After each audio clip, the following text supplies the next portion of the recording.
Hello and welcome back to this damn full idealistic crusade. In this video I just wanted to talk about the recent Wall Street Journal article that is making the rounds about the breakdown and the relationship between Eon Productions and Amazon. This is news that's not surprising to any of us longtime Bond fans or those of us who know anything about not only the history of the Bond films and the film industry, but also how the industry itself has seen innumerable upheavals in the past 10 to 20 years, and the marketplace itself is now a completely different one.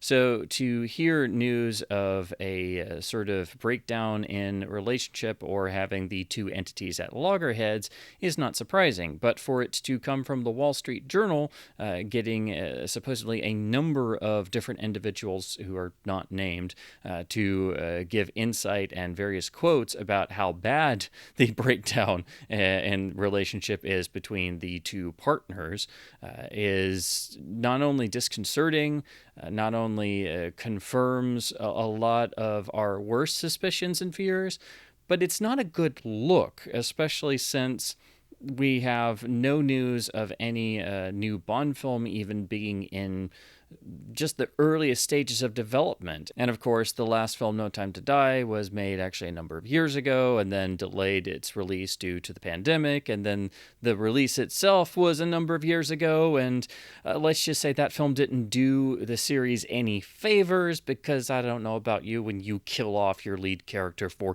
no real reason and leave the audience to sit there waiting for the James Bond will return credit just to make sure we'll at least have the lights kept on, that doesn't help the idea of, okay, I wonder what's going to happen in the next film. Where are we going with this? So, of course, the future of the series is uncertain, but it doesn't bode well when we suddenly have a major news outlet and the Wall Street Journal of all things, which is typically more geared for the business side of readership, and for them to publish a story of this nature that really tries to get into the inner workings of things that have been done supposedly in various meetings, or the Bond team being made to feel, at least to some extent, like a small cog in the never-ending vast Amazon machinery. Well, that's not a good sign either. Of course, Amazon now has the 50% stake in Bond, which is actually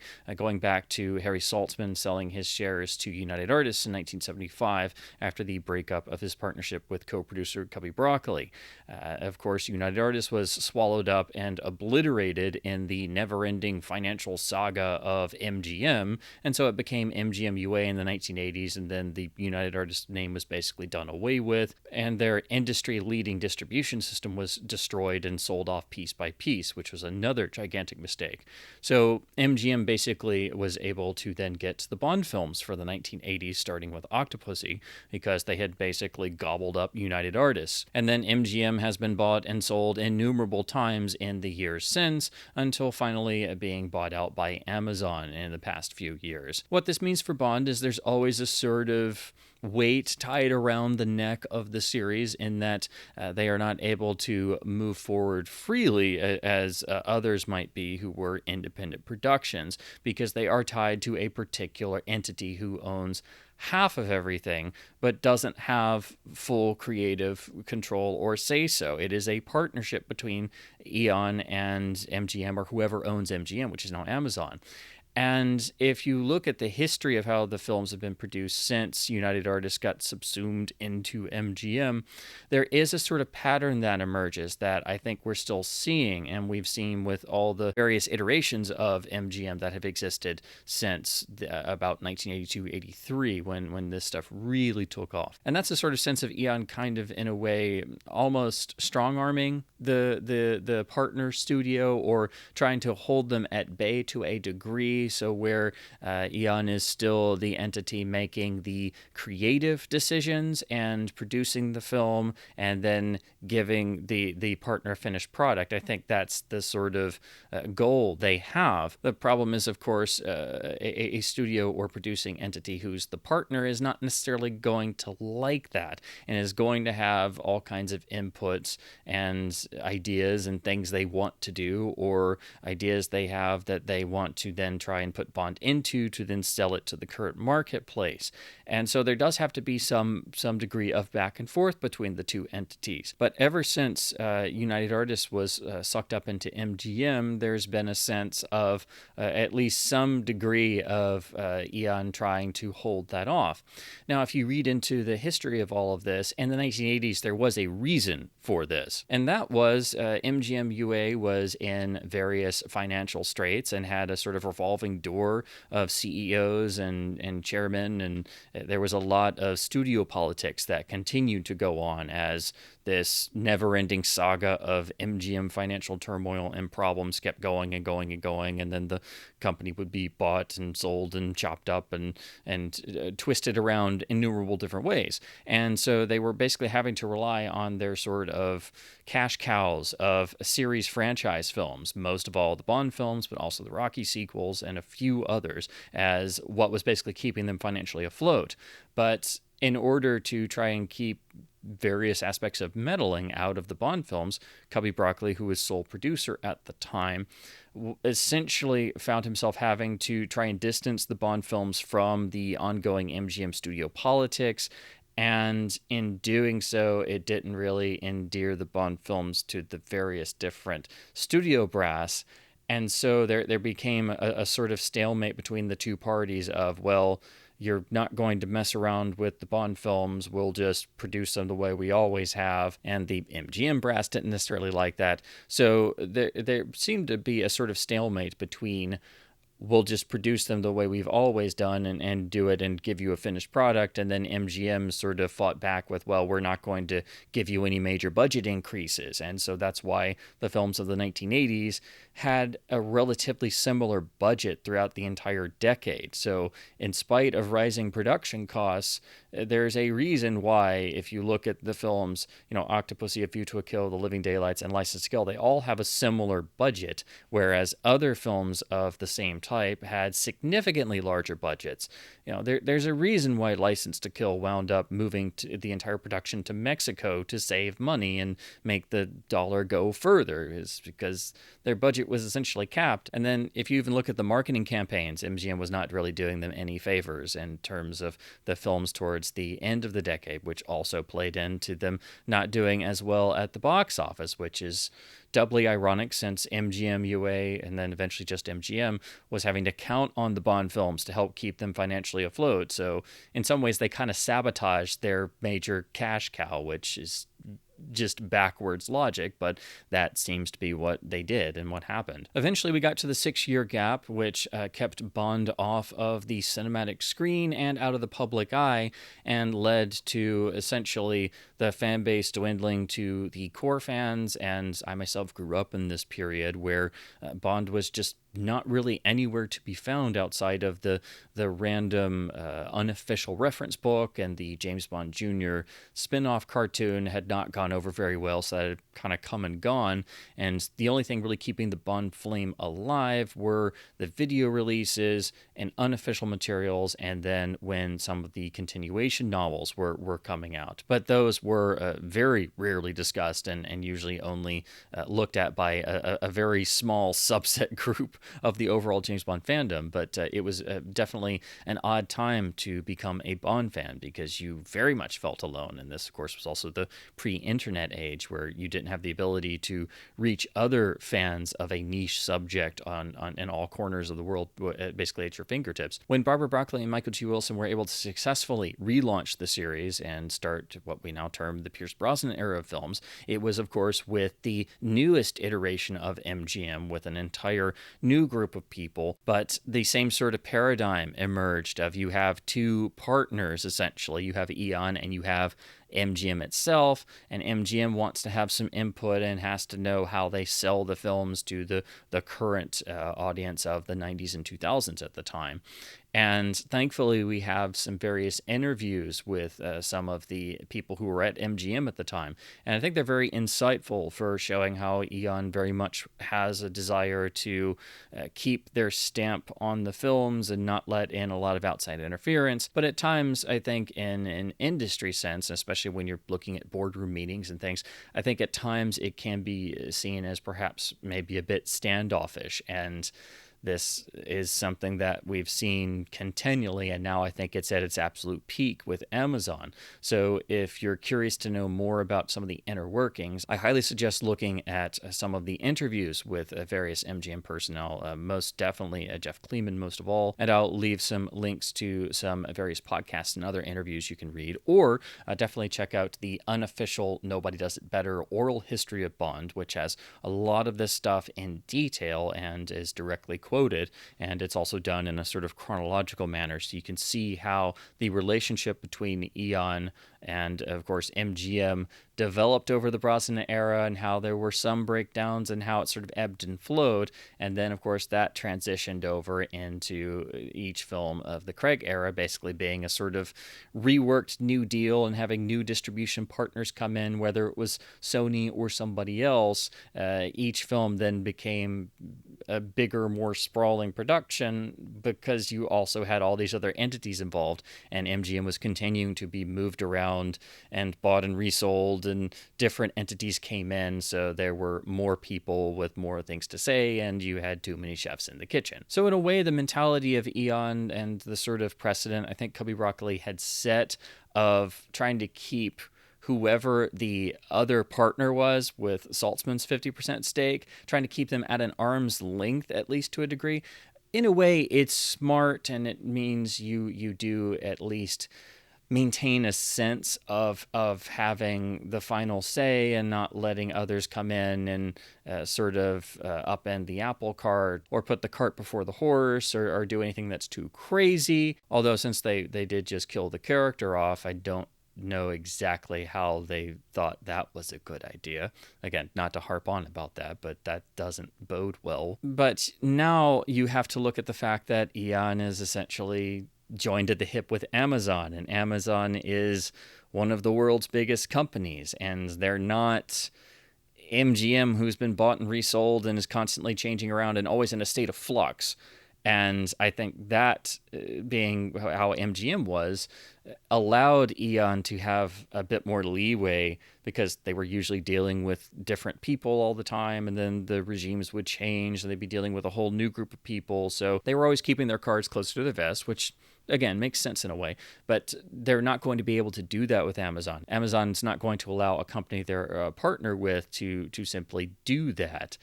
And Amazon is all about the modern streaming landscape, and the dreaded word content has already been thrown around and is quoted several times in this article. So you have one of the world's biggest companies who is continually churning out material for their Prime Video platform and has a particular methodology. They just want to generate content, and content is not something that you can apply to a series that relies on having one entry at a time, because the series itself was developed around the film release paradigm, and it was also curated and really only made possible because they had made their deal with United Artists originally.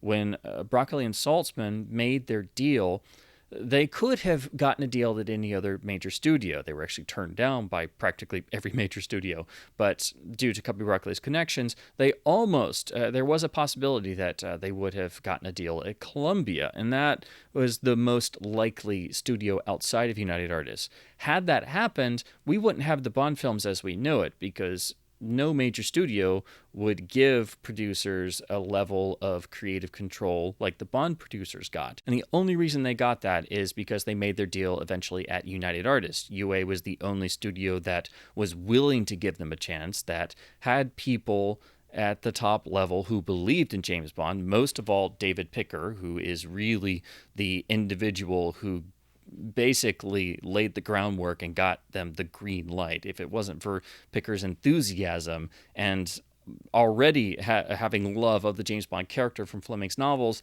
it's very likely even the UA executives wouldn't have given Broccoli and Saltzman a deal.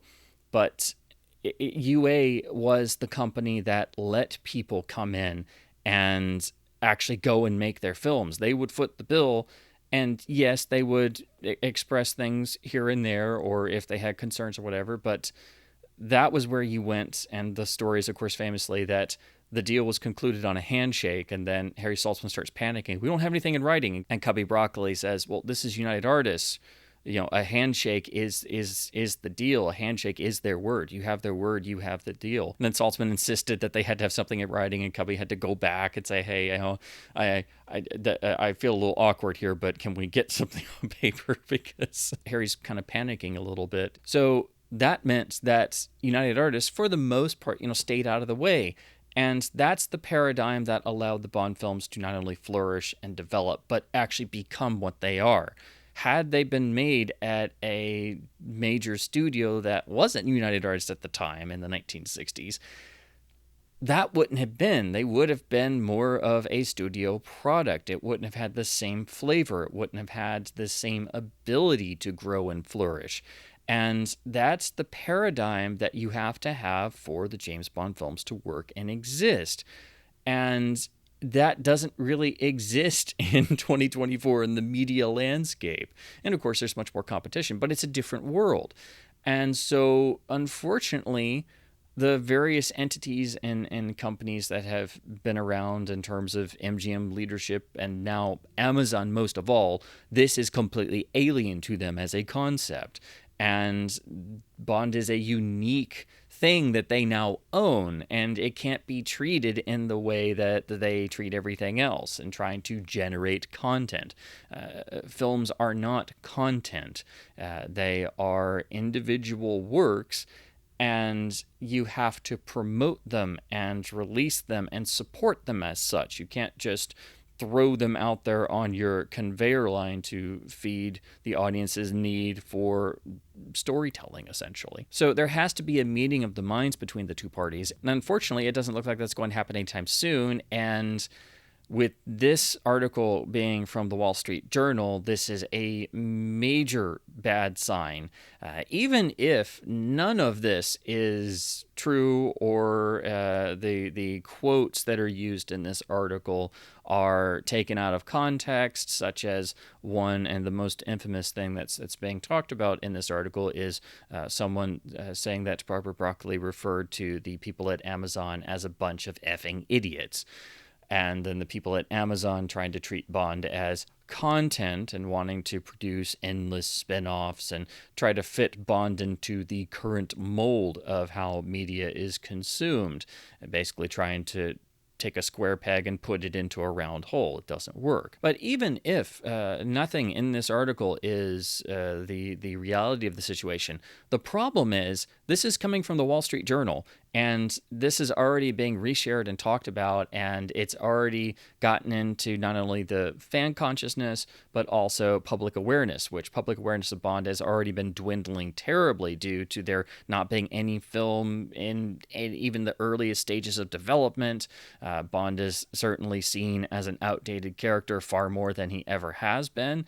And in terms of how the general public seems to view Bond as a relic, and the last film not doing us any favors by killing off the character, we're at a worse time for public awareness and acceptance of the James Bond character, or even just the James Bond intellectual property itself. This is probably the lowest point it's ever been. In fact, I never thought in my lifetime that I'd feel the way I did growing up in the 6-year gap without any films or major James Bond news. And I've felt that way for the past couple of years, and it feels even worse than it did when I was growing up and everybody made me feel like an alien for being a James Bond fan in the early 1990s. So that's not good. And then this article coming out from the Wall Street Journal is really bad, because the Wall Street Journal has a certain level of recognition, and again, it's more geared towards the business side of things, so this is going to go all throughout the industry, and it doesn't give anyone a good name or a good standing. Whether any of this is true or not, it doesn't look good. All you have to do is look at every story that's still told about the production of Batman 89, and when Michael Keaton was cast as Batman, the sort of immediate backlash and the fan outcries in the pre-internet era. And what does everybody quote or say or mention? Every time this story is discussed, everybody mentions the Wall Street Journal article about Michael Keaton's casting as Batman. So this stuff stays around. And when people are looking back at the James Bond films, 20, 30 years down the road, and they're looking at this point in time when there's no film, there's no movement, and now Amazon's in the picture and everything's sort of up for grabs and nobody knows what's going on, and we only get this one article and it's from the Wall Street Journal. Well, when people are looking back at 2024 for James Bond history, they're all going to be talking about this Wall Street Journal article. So this is not a good look for anyone. And with the character already dwindling in public awareness and popularity, and there being no sign of any new production or even major public support for the character, it's not a good look. It's not helpful at all, and this is not a good sign. I myself am not surprised by any of this because this is exactly what I thought was going on behind closed doors. I hoped it wasn't as bad as this article makes it out to be, but you essentially are having two entities who have completely different methodologies now joined at the hip, and apparently they can't really communicate with one another. And all we have to do is look at really the failure of the 007 Road to a Million series, which was not successful, I think, for anyone, whether you're a Bond fan or not, or a fan of reality shows, or even a fan of Amazing Race style shows. It wasn't really an effective production for any of those elements, and I don't think that anyone really sees that it was as effective as it at least could have been, or fulfilled the premise.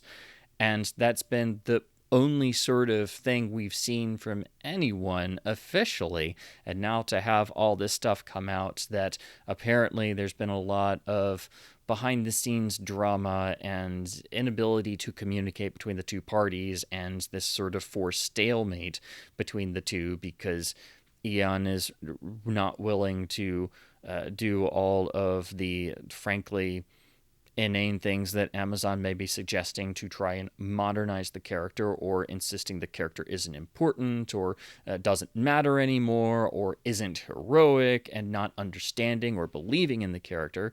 And then Eon not being willing to listen to Amazon in certain areas. So, there's seemingly not a dialogue between the two parties.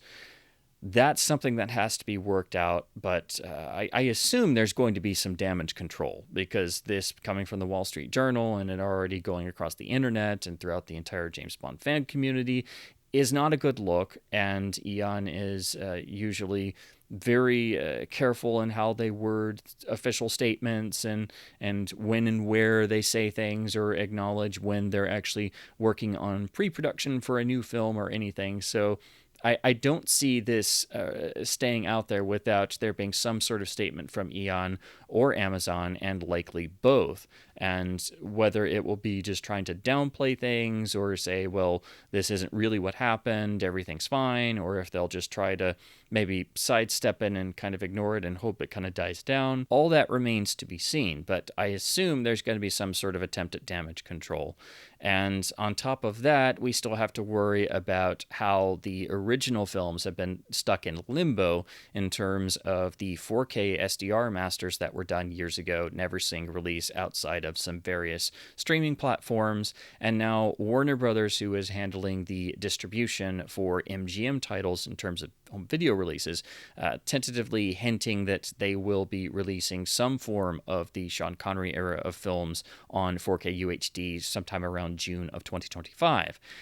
That is also sort of up in the air, but the entire fan community has been worrying about what's going to happen to the original films, now that Amazon's in the picture and they've appeared on Prime Video platforms sporadically in the not very good masters they've been stuck in with the bad audio remixes and such. And the films have needed a restoration overhaul for years, and one wonders if the purported new Warner UHD release for 2025 is either new scans and restorations we just weren't aware of that have been done, or if they're going to try and reuse the 4K SDR masters that have existed for years and just not been released. And it seems like that probably will be the case, and that is not good, but at least it means the films get out of limbo. But if Eon and Amazon are still at loggerheads, then that may mean the purported release of the original films in 2025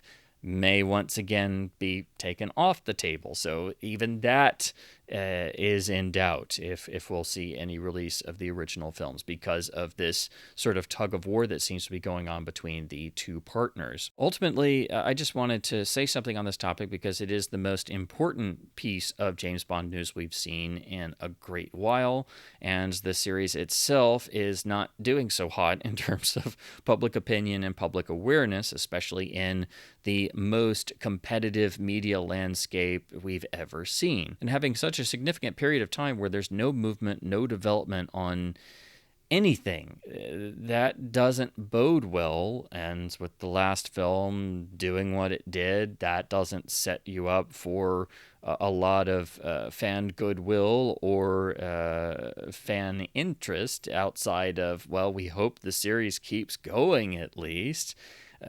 So the future is very much uncertain. And for this article to be published by the Wall Street Journal gives it extra validity, and as opposed to it being the sort of typical article we see about James Bond casting rumors, which are basically usually kind of pulled out of thin air and reshared endlessly, and you kind of have to sift through those, and you know that there's not really any validity to them. Well, this is the Wall Street Journal publishing this and having over 20 individuals they talk to and sort of painting a picture of the inability of the two partners, Amazon and Eon, to properly communicate, and thus being locked into a stalemate with quite a lot of negative connotations and seemingly quite a bit of hostility. And there being various leadership shakeups at Amazon, or different people coming in who don't care about James Bond seemingly, and don't get off to a good start with Eon, and then the relationship kind of deteriorates further. And then if there's another leadership change, you got to start all over again.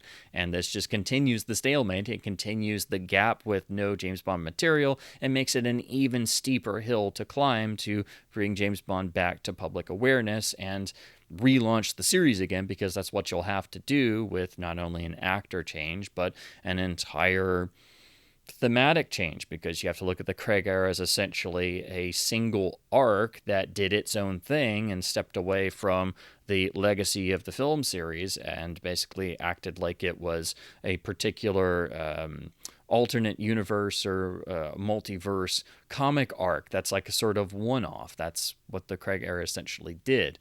So ultimately, whatever you do, you have to start all over and relaunch the series, and the further you go in time, the harder that is to pull off, the greater the challenge is. And if the entity that's paying the bills and distributing the film and having some say in literally everything, because they're your partner in everything, if they're not happy, then you're never going to get anywhere. So unfortunately, there's no easy answer to this. There's no telling where things will go or how Amazon might try to throw their weight around. Then you have to get into the question of what would happen if there were attempts at spinoffs, or at least some sort of side property to perhaps complement the films or keep the Bond intellectual property in the public's awareness in between films. It is possible that that could work, but it would have to be unbelievably well managed and well intentioned and able to not step on the toes of the film series and sort of, plug in the gaps between films and to keep the flame burning, essentially. It would have to basically be the film version of the James Bond continuation novels that Ian Fleming Publications has kept going all of these years to keep the literary Bond flame burning. Well, that's what any sort of side series or streaming show or whatever is agreed upon would have to do. It would have to respect the character and the iconography and the legacy of the film series, and be a good complement to the films. But you also run the risk of that distracting people from the actual films, and then people not really bothering with the films when they're released, and so then they don't make their money back. And the films have gotten increasingly larger budgets and become bigger and bigger productions and taken longer and longer to make. So it's a very, very narrow tightrope to walk, and that's the situation we find ourselves in. So probably the last thing we needed for having James Bond looked at seriously and just the public's eye is an article like this talking about how bad the breakdown in the communications between Eon and Amazon have become, and it coming from the Wall Street Journal. So now it's being shared everywhere. And whether this stuff is as bad as it seems, as it's described in the article, now everyone's aware of this, and that feeds into public awareness of James Bond.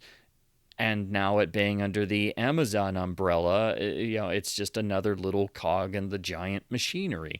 So this doesn't bode well. And as a fan, one can only hope that at least someone steps in to sort of end the stalemate and at least build lines of communication, whether it's a leadership change that does this within the Amazon hierarchy, or there's got to be something that happens. But most of all, there needs to be at least some work done on pre-production for a new Bond film. There's got to be some sort of positive movement forward, even if it's just the most basic generic press release. There's got to be something offered to not only the fans but the general public to let everybody know that, okay, we're going to keep the lights on. We're working out stuff right now. You may have heard, we've got some issues that we're trying to iron out. We're trying to get everybody on the same page, but at least, just so you know, we're going to keep the lights on. We're going to keep the torch burning. So that's at least what I hope to see. And again, there's got to be some sort of damage control that Amazon or Eon, or likely both, will put out after this Wall Street Journal article has basically swept through the whole Bond fan base and the film corners of the internet, and not made the series' longevity look all that hot in people's eyes. And hopefully, I truly hope that in any sort of damage control that the parties may put out, and I really hope that they do because they need to, that at some point in that, there's some little nugget, something, anything to show that, yes, we are working on things. Yes, we're Eon may be doing other side projects again as they keep doing, but at the very least, we're working on it. Not we'll get around to it, or nobody can agree on things, so I don't know, or we'll get around to it eventually. No, there's got to be something that at least shows some forward movement, even if it's we did a location scout just to see if this particular location might work, or we saw this interesting thing and thought, oh, this might be a good idea, or we talked to this writer about some ideas, something, anything. There's got to be some sign of some sort of forward movement, and I really hope to see that in any sort of damage control statement that might be made. So unfortunately, this is not a good look for anybody. It's not a good sign for the future of the series. It's not a good sign for not only the partnership between Eon and Amazon, but it's not a good sign for anybody who might be partners with Amazon. And of course, it's not a good sign for the rest of MGM that has been swallowed up into Amazon, and how they just seem to want to use MGM properties and, of course, United Artists properties, because nobody even acknowledges UA ever existed. And it all comes back to this notion of the dreaded word content, and how films, shows, documentaries, anything, how it is produced and released in this completely different media landscape. The idea of a traditional film production to be released in movie theaters with some degree of showmanship, and then eventually play out its run to then later transition into home video and down streaming, of course, that's no longer the paradigm that companies want to go by. They want more immediate revenue, and they want to just do things in the modern landscape the way that they do everything else. Amazon doesn't really want to do theatrical rollouts. They don't want to do things traditionally. But in purchasing MGM and United Artists, of course, and Bond most of all, they've inherited an entire legacy, but also something that is produced, designed, and intended to be released in a particular way. So I think what Amazon needs to do is to understand that James Bond is not a property that can be handled in the way that most other things can. It is something that needs to be treated with the greatest respect. And just because you might have to produce something and release it the old-fashioned way, that doesn't make it a bad thing. It makes it something special. It makes it something you can promote. It makes it something that you can use as your flagship, as your crown jewel, and draw other people's respect and attention and fan interest and public interest. You have to acknowledge that this is something special, that you have to support it, market it, release it in a particular way. And then once that's done, it could be incorporated into your vast streaming platform library, whatever you want to do. But you have to retain what makes it special, because that's part of the Cinematic Bond's identity. To change or mess around with that or dilute it in any way, it takes that special quality out. That's why Eon remains steadfast that they insist on theatrical releases, and they were right to do that. So there has to be some acknowledgement on Amazon's part of understanding what they bought and understanding why it carried such a price tag and understanding exactly what the James Bond film series is. And I don't think they've done that. I think that is probably the greatest hurdle that the parties are going to have to get over. That's what this new article very much underlines and confirms. And as a lifelong fan and a film industry geek and everything, this is very much what I had feared was going on in a worst case scenario. So it's not news to me, but apparently it's news to a lot of people, even in the fan community. And now I think this is getting everybody on the same page in terms of fans kind of now understanding more of the day-to-day realities of being joined at the hip with the giant Amazon empire and how that's a completely different world to what we've seen before. It's not just MGM and whoever owns them at the time anymore. Now it's in the giant Amazon machinery that seems never ending and in a lot of ways faceless, and that's not helpful either. So unfortunately, that's where we find ourselves in 2024, and I wanted to at least put some of my thoughts together about this Wall Street Journal article, which unfortunately is not a good look for either Eon or Amazon, and not a good look for the future of the James Bond franchise. And it's not helping the public awareness or public interest, which is dwindling further and further as time goes on, and there's no movement or promotion of James Bond, and there's no news of a new film or even the slightest hint of any movement on the start of a new film, or even that is being considered or thought about. So again, there's going to be some sort of damage control, because this is a major outlet reporting this, and it's not a good look for anybody.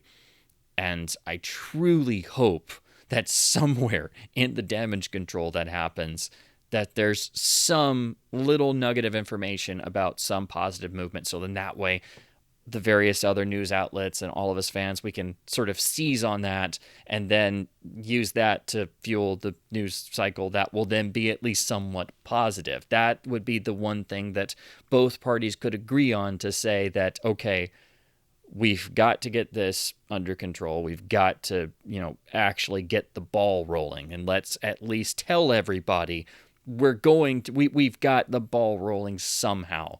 That's what I hope to see. That's what needs to happen, regardless of where things go. The ball has to start rolling, and now is the time.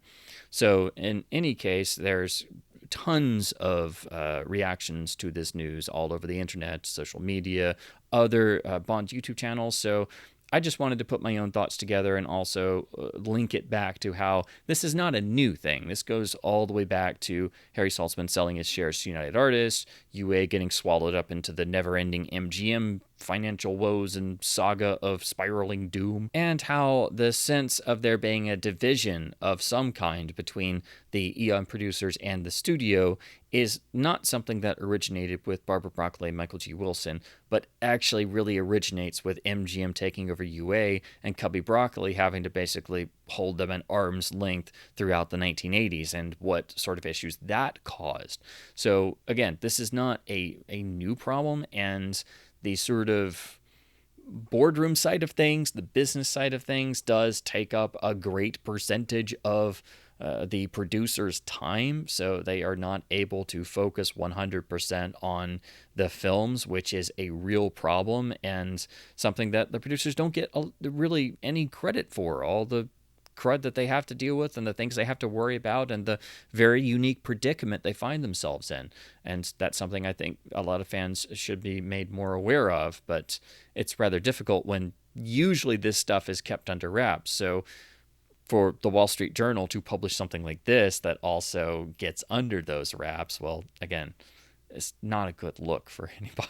So hopefully we see something positive come out of this, but unfortunately the future is not looking all that great, and the future of the series remains highly in doubt, and so does the potential release of the original films on the 4K UHD format.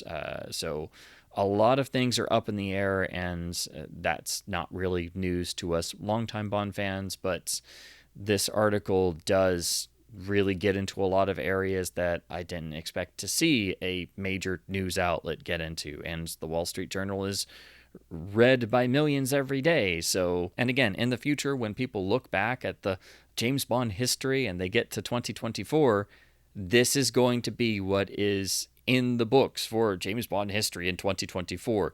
This article in the Wall Street Journal about Eon and Amazon not getting along and being in this stalemate. So again, there needs to be some sort of positive movement forward to hopefully get over this speed bump and at least get both parties on the same page to at least have a dialogue that is going on. So unfortunately, things are what they are, and the future of the series remains uncertain.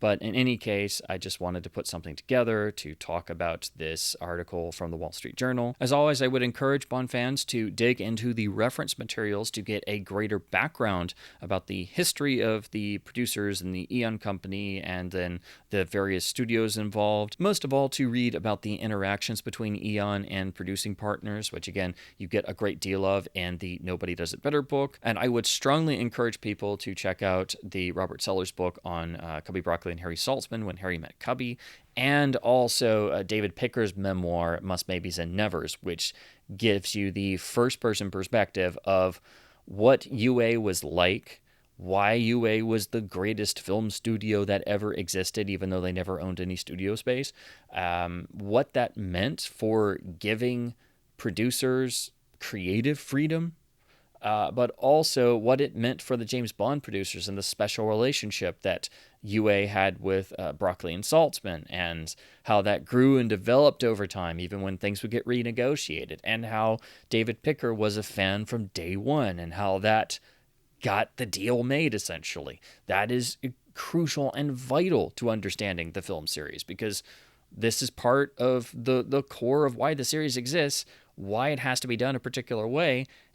And this runs all the way to the present in 2024. So this is stuff that runs through the entire history of the series. It is vital to understanding where the series is at this point today. So again, I would strongly encourage fans or anyone interested to check out some of the reference materials, which I'll have links to in the description, plus some other interviews and podcasts that I think are relevant. But as always, keep bonding, keep the James Bond flag flying, and thank you ever so much for watching.